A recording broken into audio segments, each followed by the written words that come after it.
Welcome to Bridge Watch. I'm Corey Ranslem with Dryad Global.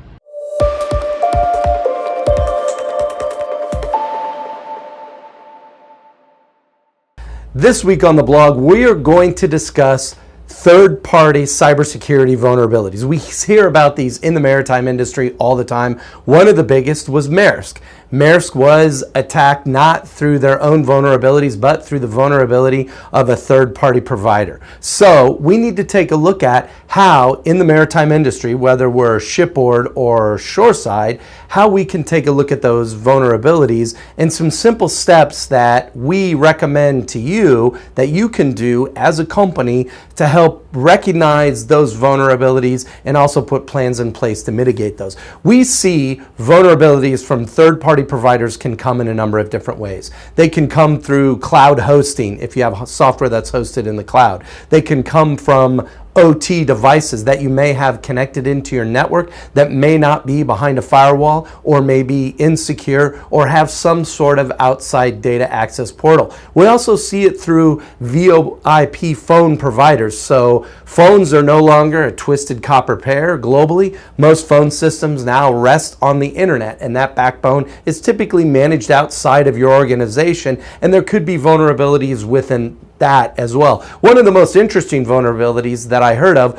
was an issue with the control system for a fish tank for a very large casino located somewhere in the world, where hackers were able to gain access to the facility's database, records, and critical information through the temperature control system on that fish tank, and were able to siphon gigabytes of data out through that vulnerability. So there's a number of things that you may have connected into your internet that have outside access that you don't know. So how do we protect ourselves? First, step one, and what we recommend is that you do a CAIQ. This is a consensus assessment initiative questionnaire. This is put together by the Cloud Security Alliance. It's a great questionnaire. You can go to their website at the filming of this vlog.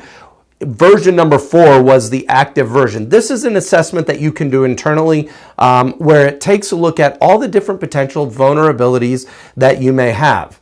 This is a great tool, a great self-assessment. You'll see that this was really initially set up for people to look at the security of cloud computing services.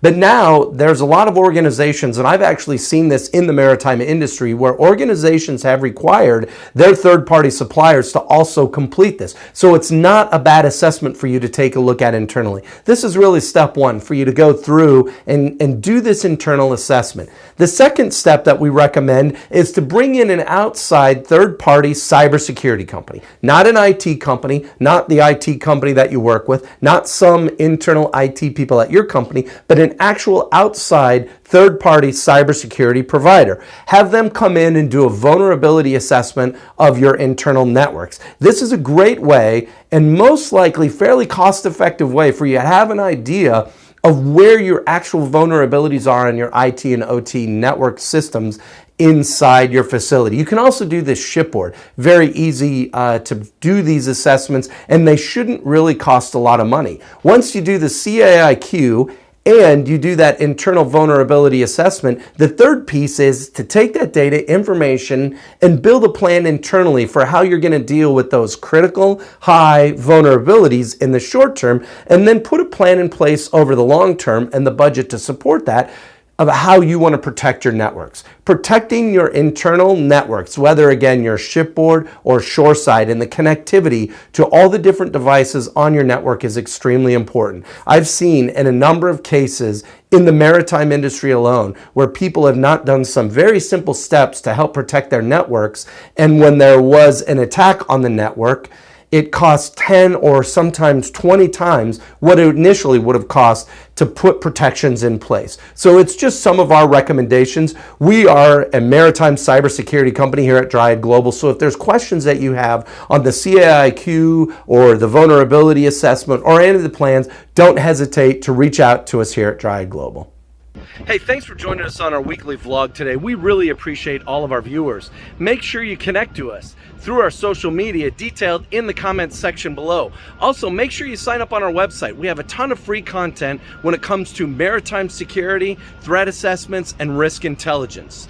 Also, join the conversation. We want to hear from you as we improve our vlog and our topics each week. So make sure you connect to us and join the conversation.